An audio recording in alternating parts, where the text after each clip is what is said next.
প্রথম অঙ্কটি কি বলেছে দেখো, বৃহত্তম ভগ্নাংশ কোনটি? 7/8, 13/16, 31/40, 63/80 এই চারটি ভগ্নাংশ দেওয়া রয়েছে। তাহলে এখানে আমাদের বৃহত্তম ভগ্নাংশটি বের করতে বলেছে। তো আমরা কিভাবে করব? আমরা এই ধরনের অঙ্ক কিন্তু আগেও করেছি। আমরা এখানে প্রথমে গ্যাপগুলো খোঁজার চেষ্টা করব। তো এখানে দেখো এই যে 7/8, এখানে 7 এবং 8-এর মধ্যে গ্যাপ কত? 1। তারপরে দেখো কত রয়েছে, 13/16, এখানে 13 এবং 16-র মধ্যে গ্যাপ কত রয়েছে? 3 রয়েছে। ঠিক আছে, অর্থাৎ গ্যাপগুলো কিন্তু এখানে সমান নেই। ঠিক আছে, তাহলে যেহেতু সমান নেই, তাহলে আমাদের আর বাকি দুটো দেখার প্রয়োজন নেই। আমরা তাহলে কিন্তু অন্য উপায়ে করব। যদি ভগ্নাংশগুলো এই যে গ্যাপগুলো যদি একই রকম হতো, তাহলে কিন্তু আমরা খুব সহজেই করতে পারতাম। তো যা হোক, সেরকম অঙ্ক নিয়ে আমরা আরও আলোচনা করব। তো এখানে আমাদের যেহেতু গ্যাপগুলো সমান নেই, তাহলে কি করব? দেখো আমরা প্রথমে এই 7/8, 13/16, 31/40 এবং 63/80 এই ভগ্নাংশগুলো এখানে লিখলাম। এবারে কি করব? এবারে দেখো এই যে নিচের 8, 16, 40 এবং 80 রয়েছে, এইগুলোর আমরা কি করব? এই সংখ্যাগুলোর লসাগু বের করব। এই সংখ্যাগুলো যদি আমরা লসাগু করি, লসাগু হবে 80। লসাগু হবে এখানে 80। তোমরা এখানে করে দেখো বন্ধুরা, 80 হবে। ঠিক আছে, তো আমরা একটু এখানে করেই দেখি। দেখো 8, 16, 40 এবং 80। আমরা এটাকে কি করব? সিঁড়ি ভাঙবো। দেখো এখানে আমরা বড় সংখ্যা দিয়ে এটাকে আমরা একটু ভেঙে দেখি।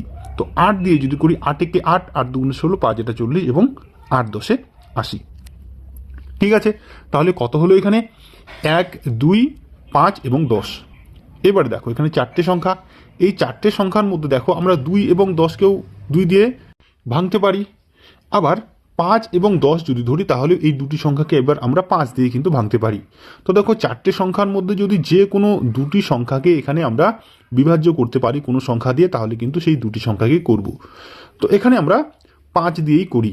দেখো এখানে 5 দিয়ে তো 1কে এখানে ভাঙানো যাবে না, এখানে 1ই রাখবো। 2কেও ভাঙানো যাবে না, এখানে 2ই রাখবো। এখানে আমরা 5 একে 5 করতে পারি, এখানে 1 এবং এখানে 5 দুগুণে 10 করতে পারি। এবারে আমরা আবার দেখো 2 এবং 2 রয়েছে, এই 2 এবং 2কে 2 দিয়ে কিন্তু ভাঙবো। তো 2 দিয়ে এখানে আমরা করব। 2 দিয়ে দেখো এখানে 1 যেহেতু রয়েছে, 1ই রাখবো। এখানে 2 1কে 2 করতে পারি, এখানে যেহেতু 1 রয়েছে, 1ই এখানে লিখবো। এবারে দেখো এই যে এখানে কত রয়েছে, 2 রয়েছে, এটাকে আমরা 2 1কে 2 করতে পারি, আর কিন্তু এখানে ভাঙা যাবে না। এবারে আমরা এই যে বাইরের সংখ্যাগুলো রয়েছে, এগুলোকে গুণ করব। এখানে দেখো 4টেই 1 রয়েছে, 4টি 1 গুণ করলে কিন্তু একই হবে, যে কোনো সংখ্যার সাথে গুণ করলে সেই সংখ্যাটাই হবে। তো দেখো এখানে 8 এবং 5 গুণ করবো, 5 এটা 40 এবং 40 এবং 2 গুণ করলে 40 গুণ 80, অর্থাৎ এখানে কিন্তু 80 বের হলো, লসাগু 80। তো এবারে দেখো আমরা এখানে একটি দাগ কাটবো এবং আরও একটি সমান সমান দিয়ে এখানে দাগ কাটবো। এবার এই যে আমাদের লসাগু বের হলো 80, এই প্রত্যেকটির নিচে শেষে দেখো 80 80 করে আমরা লিখব। এবারে দেখো আমাদের এখানে কত রয়েছে, 8 রয়েছে। এই 8-এর সাথে কত গুণ করলে 80 হবে? এখানে আমরা 8-এর সাথে 10 গুণ করলে 80 পাই, এই জন্য এখানে আমরা 8 গুণ 10 করব। ঠিক আছে, এবং এখানে যেহেতু আমরা 10 দিয়ে গুণ করেছি 8কে, ঠিক একইভাবে 7কেও 10 দিয়ে গুণ করব, 7 10 70। ঠিক একইভাবে পরেরটিও আমরা কি করব? দেখো এখানে 16 রয়েছে, এই 16-র সাথে কত গুণ করলে 80 হবে? 5 গুণ করলে 5 16 80। ঠিক একইভাবে 5-এর কে আমরা 13 দিয়ে গুণ করব, 5 13 এখানে, ঠিক আছে, 65 হবে। এবারে 31/40 রয়েছে, এখানে দেখো 40-এর সাথে 2 গুণ করলে 80 পাবো। এখানে ঠিক আমরা একইভাবে 31-এর সাথে 2 গুণ করব। এখানে আবার দেখো 63/80 রয়েছে, 80 এখানে রয়েছে, এখানে 80-র সাথে 1 গুণ করলে 80 পাবো, 63-এর সাথেও 1 গুণ করব। তাহলে এখানে দেখো উপরের এই যে জায়গাটি ফাঁকা রয়েছে, এখানে দেখো আমরা এখানে 7 10-এ কত 70 করব। এখানে আমরা কত করব? 5 13 65 করব। এখানে আমরা 31-এর সাথে 2 গুণ করব, 31 দুগুণা 62 করব। তাহলে আমাদের সবচেয়ে এবারে দেখো নিচের প্রত্যেকটি 80 80 করে রয়েছে। তাহলে আমাদের উপরের সংখ্যাগুলো কোনটি সবচেয়ে বেশি রয়েছে? যেটি সবচেয়ে বেশি সেটি হবে বৃহত্তম ভগ্নাংশ। তাহলে এখানে দেখো বন্ধুরা 70 হচ্ছে সবচেয়ে বড়, 70-এর নিচে কিন্তু সব রয়েছে। এখানে কত 65, এখানে কত 62, এখানে 63। তাহলে অপশন এ হবে আমাদের সঠিক উত্তর। আশা করি তোমরা বুঝতে পেরেছো, আর কোনো অসুবিধা হবে না। এবং এই ধরনের অঙ্ক কিন্তু অবশ্যই পরীক্ষাতে থাকেই। পরের অঙ্কটি চলো কি রয়েছে দেখে নিই। এবারে আরও একটি ভগ্নাংশের অঙ্ক দেখো কি বলেছে, ছোট থেকে বড় সাজাও। 4/5, 7/8, 6/7 এবং 5/6 এই চারটে ভগ্নাংশ রয়েছে, এগুলোকে ছোট থেকে বড় হিসেবে সাজাতে বলেছে। এটি কিন্তু এসএসসি সিজিএল পরীক্ষা 2002 এবং 2003 সালে এসেছিল। তো দেখো আমরা আগের অঙ্কটিতে কি বললাম, যে প্রথমে তোমরা গ্যাপগুলো খোঁজার চেষ্টা করবে। তো এখানে দেখো 4/5, 4 এবং 5-এর মধ্যে এক গ্যাপ, 7 এবং 8 এর মধ্যে এক গ্যাপ, 6/7 এর মধ্যে কিন্তু এক গ্যাপ রয়েছে এবং 5/6 এর মধ্যে কিন্তু এক গ্যাপ রয়েছে। তো যদি এরকম থাকে তাহলে খুবই কিন্তু সহজ। দেখো আমাদের নিচের এবং উপরের সংখ্যাগুলো কি থাকছে কোনো ব্যাপার নয়, আমাদের যেহেতু গ্যাপগুলো একই রয়েছে তাহলে সেক্ষেত্রে বন্ধুরা উপরের যে সংখ্যাটি সবচেয়ে ছোট সেটি হবে সবচেয়ে ছোট ভগ্নাংশ এবং যেটি সবচেয়ে বড় থাকবে সেটি হবে সবচেয়ে বড় ভগ্নাংশ। অর্থাৎ উপরের যে সংখ্যাগুলো থাকবে সেগুলি ক্রমে ছোট থেকে বড় সাজালেই কিন্তু আমরা ছোট থেকে বড় হিসেবে ভগ্নাংশগুলোকে সাজাতে পারবো। তাহলে এখানে দেখো আমাদের ভগ্নাংশগুলোকে ছোট থেকে বড় হিসেবে সাজালে কীভাবে সাজাবো, তাহলে প্রথমে দেখো সবচেয়ে কত রয়েছে, উপরে 4 রয়েছে, তাহলে 4/5 হবে সবচেয়ে ছোট ভগ্নাংশ। এরপরে কত রয়েছে দেখো 4-এর পরে 5, তাহলে 5/6 হবে তারপরে। এরপরে দেখো 6/7 এবং তারপরে হবে 7/8। এইভাবেই কিন্তু আমরা খুব সহজে ছোট থেকে বড় হিসেবে বা বড় থেকে ছোট হিসেবে সাজাতে পারবো যদি গ্যাপগুলো একই রকম থাকে। নিশ্চয়ই বুঝতে পেরেছো। চলো পরের অঙ্কটি দেখে নিই কি রয়েছে।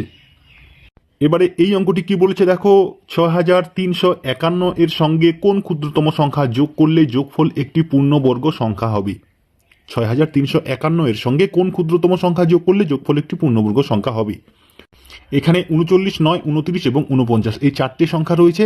তাহলে এই চারটে সংখ্যার মধ্যে কোন সংখ্যাটি আমরা এই 6351 এর সঙ্গে যোগ করলে যোগফলটি কি হবে, একটি পূর্ণবর্গ সংখ্যা হবে। তো দেখো খুব সহজেই আমরা কিন্তু এই অঙ্কগুলো করতে পারি। এগুলো করতে গেলে আমাদের প্রাথমিক যে ধারণা, নামতা এবং পূর্ণবর্গ সংখ্যা, এগুলো সম্পর্কে একটু কিন্তু আমাদের ধারণা থাকতে হবে। তো দেখো আমরা এখানে এই যে 6351 এর প্রথম দুটি সংখ্যা কী রয়েছে, 6 এবং 3 অর্থাৎ 63। এই 63-র যে পাশাপাশি যে পূর্ণবর্গ সংখ্যাটি রয়েছে সেটি আমাদের বের করতে হবে। এই 63-র পাশাপাশি পূর্ণবর্গ সংখ্যা কত, 63-র পাশাপাশি পূর্ণবর্গ সংখ্যা হলো 64, কারণ 8-এর সাথে 8 গুণ করলে আমরা 64 পাই। ঠিক আছে, তাহলে 64 হলো পূর্ণবর্গ সংখ্যা। পূর্ণবর্গ সংখ্যা কাকে বলে এটুকু নিশ্চয়ই তোমরা জানো, কোনো সংখ্যার সাথে সেই সংখ্যা গুণ করলেই যে গুণফলটি পাওয়া যায় তাকে পূর্ণবর্গ সংখ্যা বলে। তাহলে এখানে আমরা 8-এর সাথে 8 গুণ করে 64 পেলাম, তাই 64 হচ্ছে একটি পূর্ণবর্গ সংখ্যা। তো দেখো এখানে আমরা যেহেতু 8-এর সাথে 8 গুণ করে 64 পেলাম, তো এখানে এই যে 6351 এর পাশাপাশি পূর্ণবর্গ সংখ্যা আমরা কিন্তু খুব সহজে বের করব। দেখো এখানে আমরা যদি 80-র সাথে 80 গুণ করি তাহলে কত হবে, তাহলে 8 কত, 64। এবার এই শূন্য অর্থাৎ দুটি শূন্য আমরা এখানে যোগ করব। ঠিক আছে, তাহলে কত হলো 6400। অর্থাৎ এই যে 6351 এর পাশাপাশি পূর্ণবর্গ সংখ্যা হলো কিন্তু 6400। এই যে এখানে 80-র সাথে 80 গুণ করে 6400 পূর্ণবর্গ সংখ্যা পাবো, এই ধারণাটি কিন্তু রাখতে হবে। এই জন্য কি করলাম, প্রথমে এই যে 63-র পাশাপাশি পূর্ণবর্গ সংখ্যা হচ্ছে আমাদের কত, 64। 8 64। এই যে 8 পেলাম, এর সাথে আমরা শূন্য যোগ করে দিলাম, অর্থাৎ 80-র সাথে যদি আমরা 80 গুণ করি তাহলে কিন্তু আমরা এর পাশাপাশি এই 6400 পেয়ে গেলাম। ঠিক আছে, তাহলে এই ধারণাগুলো কিন্তু রাখতে হবে। তো এবারে দেখো আমরা তাহলে এই যে চারটে অপশন রয়েছে, কোন সংখ্যাটি এই 6351-র সঙ্গে যোগ করলে এই যে 6400 পাবো। তো দেখো আমরা যদি 6351-র সাথে 49 যোগ করি তাহলে কত হবে, 6351-র সাথে 49 যোগ করলে হবে বন্ধুরা 6400। অর্থাৎ এই 6400 হচ্ছে একটি পূর্ণবর্গ সংখ্যা। তাহলে আমাদের অপশন ডি হবে সঠিক উত্তর। 6351-র সাথে 49 যোগ করবো, 6400 হবে এবং 6400 একটি পূর্ণবর্গ সংখ্যা। ঠিক আছে, এভাবে কিন্তু খুব সহজে করতে পারবো। চলো আরেকটি অঙ্ক এরকম করে নিই, তাহলে তোমরা সহজেই বুঝতে পারবে। দেখো এখানে কি বলেছে, 2465 এর সঙ্গে কোন ক্ষুদ্রতম সংখ্যা যোগ করলে যোগফল একটি পূর্ণবর্গ সংখ্যা হবে। ঠিক আছে, তাহলে খুবই সহজ, নিশ্চয়ই তোমরা করতে পারবে। তো দেখো এখানে আমাদের সংখ্যাটি কত রয়েছে 2465। তো দেখো এরকম 4 অঙ্কের যদি সংখ্যা থাকে প্রথম দুটি সংখ্যা আমরা আগে দেখব। এখানে কত রয়েছে 24। তো 24-এর পাশাপাশি একটি পূর্ণবর্গ সংখ্যা আমাদের খুঁজে বের করতে হবে।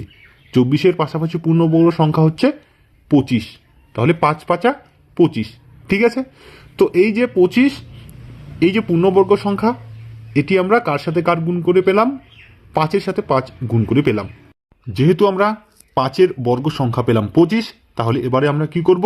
5-এর সাথে 0 যোগ করে দেবো, 50 হবে। 50-এর সাথে 50 এবারে আমরা গুণ করব। 50-এর সাথে 50 গুণ করলে কত হবে? দেখো 5 5 25, এবং এখানে দুটি শূন্য হবে, অর্থাৎ 2500 হবে। এবং এই 2500 হলো একটি পূর্ণবর্গ সংখ্যা। তাহলে এই যে 2465 রয়েছে, এই 2465-র পাশাপাশি পূর্ণবর্গ সংখ্যা হলো 2500। ঠিক আছে, তো আমরা এই 2465-র সঙ্গে কত যোগ করলে এই 2500 পাবো? দেখো এখানে আমরা যদি 2465-এর সঙ্গে 35 যোগ করি, তাহলেই কিন্তু আমরা 2500 পাবো। ঠিক আছে, এবং এই 2500 হবে একটি পূর্ণবর্গ সংখ্যা, অর্থাৎ অপশন বি হবে এই প্রশ্নের সঠিক উত্তর। তাহলে এইভাবে কিন্তু খুব সহজে এই অঙ্কগুলি আসলে তোমরা করতে পারবে। তো বন্ধুরা, আজকে আমরা খুবই গুরুত্বপূর্ণ 4টি অঙ্ক নিয়ে আলোচনা করলাম। এই ধরনের অঙ্ক কিন্তু অবশ্যই তোমাদের পরীক্ষায় থাকবে। আশা করি তোমরা বুঝতে পেরেছো। তাহলে আজকে এ পর্যন্তই। ধন্যবাদ।